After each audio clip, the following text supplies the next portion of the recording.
हासिल किए, हमने सहराओं में हासिल किया आसानी से, तुम समुंदर में भी रहकर न मिले पानी से।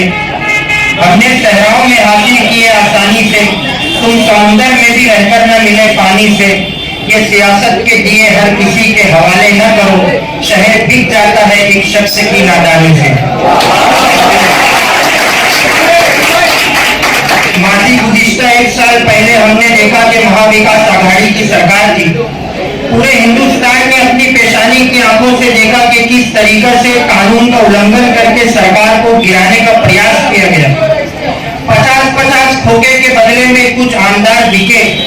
बहुत बदनसीबी की बात है हमारे लिए कि उन बिकाऊ माल में हमारे शहर के भी एक आउटर के आमदार साहब थे। अब जाहिर बात है जो होना था हो गया, लेकिन अब वो ये बात महसूस कर रहे हैं कि शहर ना गद्दार को पसंद करता है ना गद्दारी को पसंद करता है। अब उनको अपने पैरों के नीचे से सियासी जमीन खसकती नजर आ रही है।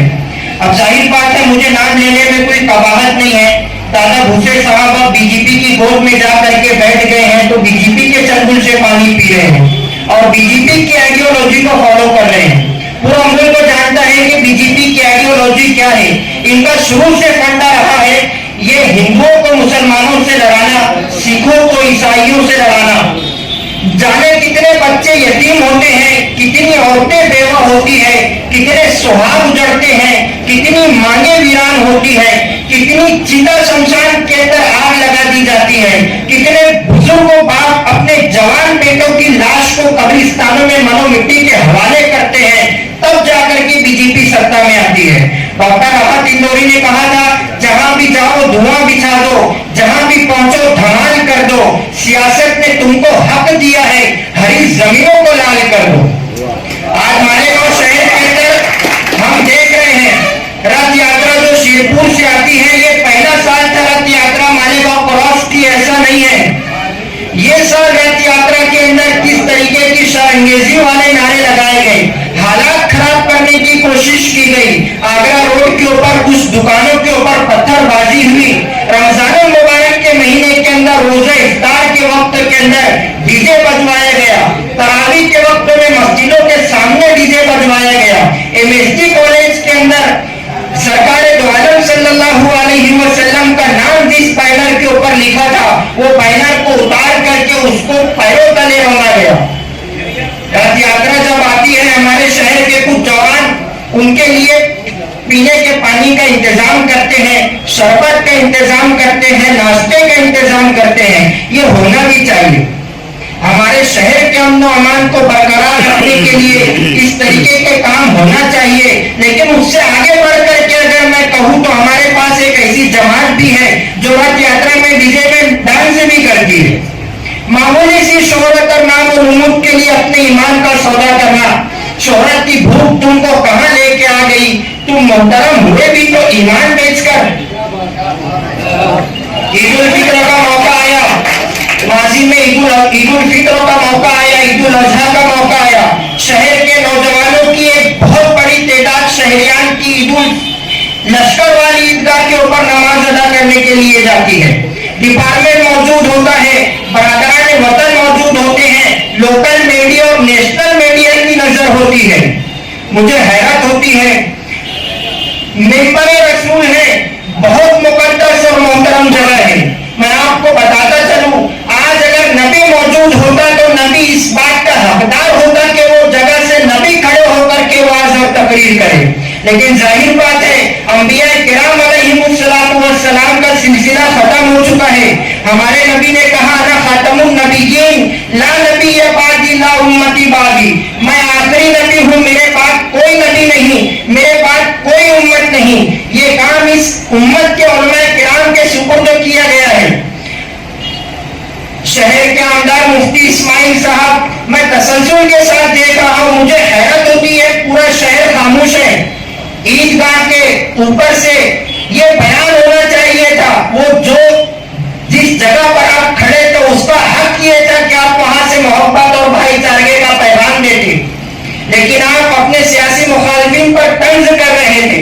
मुझे इससे कोई सरोकार नहीं है कि शहर के और भी दीगर दीनी तंजीमें खामोश है।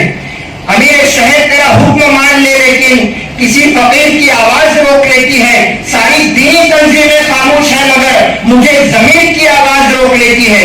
मेरा जमीर जिंदा है इसलिए मैं बोल रहा हूँ, मैं जिंदा हूँ इसलिए मैं बोल रहा हूँ।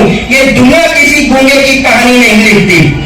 ईदगाह से ये बात होनी चाहिए थी कि शहर के अंदर कुछ लोग शहर को आग के अंदर झोंकने का प्रयास कर रहे हैं, शहर का वातावरण खराब करने का काम कर रहे हैं। लेकिन जाहिर बात है, हम समझ रहे हैं कि मुफ्ती साहब की मजबूरी है कि वो ईदगाह से ये मोहब्बत का पैगाम नहीं दे सकते, भाईचारे का पैगाम नहीं दे सकते। आपको ईदगाह से ये बात करनी चाहिए थी। शहर के सेंट्रल और आउटर के लोगों को, हिंदुओं और मुसलमानों को यह पैगाम सुनाना चाहिए था कि शहर ने 2001 में फसाद झेला, अब शहर के अंदर इतनी हिम्मत और शकत नहीं है कि वो और मजीद फसाद झेल सके। आपको यह पैगाम सुनाना था कि फसादात से किसी का कोई हल नहीं है, फसादात सिर्फ नुकसान है। साहिब लुधियानवी ने कहा था, खून अपना हो या पराया हो, नस्ल आदम का खून है आखिर, जब वो मशरिक में हो के मगरिब में, अमन आलम का खून है आखिर। बम धरोपर गिरे के सरहद पर रूह तामीर जख्म खाती है, खेत अपने जले के औरों के जिस्त फाकों से तेल मिलाती है। टैंक आगे बढ़े के पीछे हटे, कोक धरती की बांध होती है। फतेह का जश्न हो के हार का शोक, जिंदगी मैयतों पे रोती है। फसाद तो खुद ही एक मसला है, फसाद क्या मसले का हल देगा? आग और खून आज बख्शेगा, भूख और एहतियाज कल देगा। लेकिन जाहिर बात है, अब ईदगाह के ऊपर से अगर ये तमाम बातें करे कि सरकार दो आलम सल्लल्लाहु अलैहि वसल्लम के नाम की तौहीन की गई, तो दादा भूसे साहब नाराज हो जाएंगे ना। और दादा भूसे साहब अगर नाराज हो गए तो दादा भूसे साहब एकनाथ शिंदे साहब के आदमी है, और एकनाथ शिंदे जो इनसे मोहब्बत करता है। ऐसा मैं नहीं, उन्होंने कहा था कि एकनाथ शिंदे मुझसे मोहब्बत करता है। मैंने माजी में कहा था कि ये जुमला सुनने के बाद तो मोहब्बत पर से एतबार उठ गया मेरा। हंसने की बात नहीं है, हो सकती है मोहब्बत है, किसी से भी हो सकती है, दोनों गाड़ी वाले हैं, ये अलग बात है।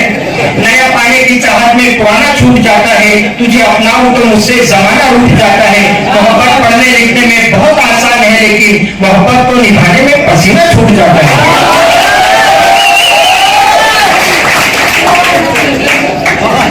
अब जाहिर बात है, अगर दादा भूसे साहब नाराज हो जाएंगे तो मुफ्ती इस्माइल साहब, हम समझ रहे हैं ना, दादा भूसे साहब नाराज हो जाएंगे तो आइंदा कॉर्पोरेशन इलेक्शन में गठबंधन करके अब्दुल्ला को मेयर बनाना है। अगर दादा भूसे साहब नाराज हो जाएंगे तो अब्दुल्ला दिल्ली में वो डालेगा कैसे? इस तरीके के हालात शहर के अंदर चल रहे हैं। ईदगाह के ऊपर से शहरी हालात के ऊपर बात ना करते हुए पूरे हिंदुस्तानी हालात के ऊपर बात करते हैं, ये मंजरी हो गया। शहर के आमदारों भाई, शहरी हालात के ऊपर बात करो। सूरज लहू लुहान पड़ा है चाहत का, साहिल रोशनदान की बातें करते हैं। एक शहर संभले नहीं संभलता है, पूरे हिंदुस्तान की बातें करते हैं। सर्कल के नाम पर शहर के अंदर क्या चल रहा है पूरा शहर देख रहा है। इस तरीके के हालात शहर के अंदर, मुझे एक बात समझ में नहीं आती। अभी मुझे असलम चाचा ने बताया कि आज से 3 साल पहले मुफ्ती इस्माइल साहब ने दरेगांव पर सर्कल के इब्तिदा किया था, उन्होंने अपने हाथों से। 3 साल हो गए, आज आपको सर्कल की याद क्यों आई? मैं बताता हूँ। 3 साल से आपने फॉलो क्यों नहीं लिया कि सर्कल बना के नहीं बना? मुस्तकीम डिग्निटी ने आपके कामों में 12 टेंडर डाला, सही ना समझा? मुस्तकीम डिग्निटी ने आपकी खोला तो आप उसकी खोल रहे हैं। अगर आज भी वो आपकी नहीं खोलता तो आज भी सर्कल का विषय आवाम के सामने नहीं आता था। मतलब चोर चोर मोसेरे भाई, एक हमाम में दोनों नंगे, तू मेरा सतर छुपा, मैं तेरा सतर छुपा। अब मुझे समझ में आया कि असेंबली के अंदर आपने हीरापुरे के अंदर जो कब्रिस्तान की जगह कॉर्पोरेशन ने रिजर्व की है, वो मुद्दा आपने असेंबली में क्यों नहीं उठाया? क्योंकि अभी उसने तुम्हारी नहीं खोला ना। अब आगे चल करके अगर वो तुम्हारी खोलेगा फिर तुम उसकी खोलेंगे।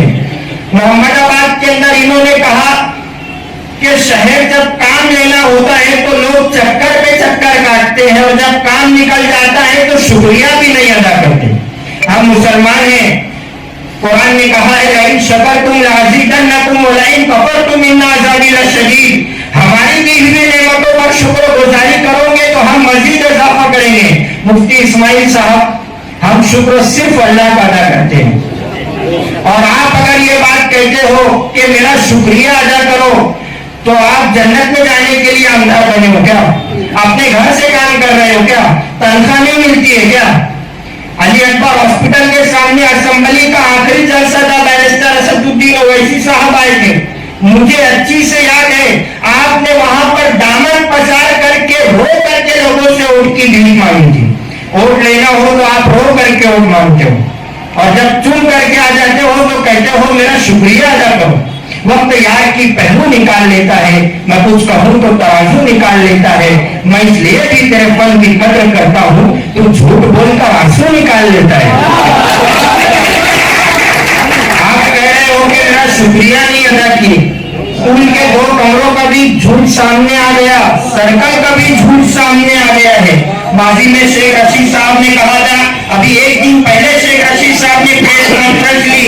शेख रशीद साहब ने कहा था ये मुंह बोलते हैं तो झूठ बोलते हैं, और शहर के सामने आ गया। 2 कमरे का सच भी शहर के सामने आ गया, सर्कल का सच भी शहर के सामने आ गया। लेकिन मुफ्ती साहब, आप हमारे ऊपर इल्जाम लगाते हो कि हम झूठ बोलते हैं। शेख आसिफ झूठ बोलता है, शेख रशीद साहब झूठ बोलता है, हम झूठ नहीं बोलते हैं। हम क्या बोलते हैं वो सुनिए। मेरा ज़मीर मेरा एतबार बोलता है, मेरी जुबान से परवरदिगार बोलता है। कुछ और काम तो जैसे तुम्हें आता ही नहीं, तुम झूठ भी बहुत शानदार बोलता है।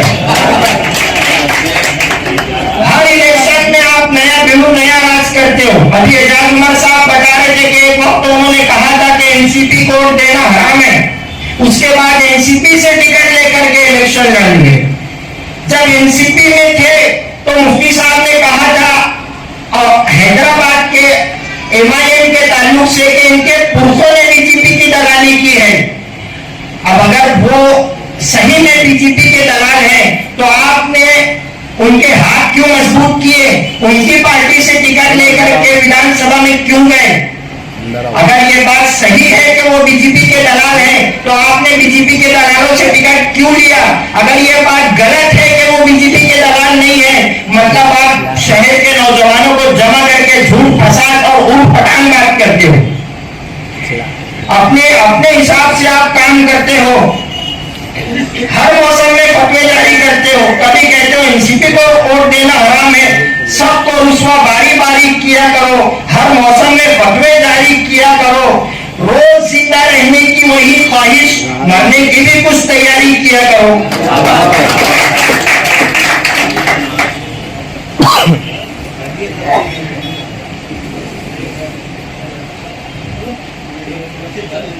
इस तरीका के हालात शहर के अंदर बनाए जा रहे हैं।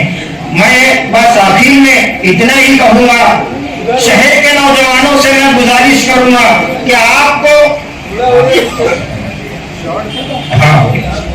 शहर के नौजवानों से गुजारिश करूंगा कि आइंदा 2024 का जो असेंबली इलेक्शन आने वाला है उसके अंदर आपको अब हमें और मजीद शहर के नौजवानों का मुस्तकबिल 5 साल के लिए बर्बाद नहीं करना है। अब आने वाले इलेक्शन के अंदर हमें शेख आसिफ साहब के हाथ मजबूत करना है, और इंशाअल्लाह अल्लाह की जात से उम्मीद है हम जीतेंगे, इंशाअल्लाह हमें फतेह हासिल होगी।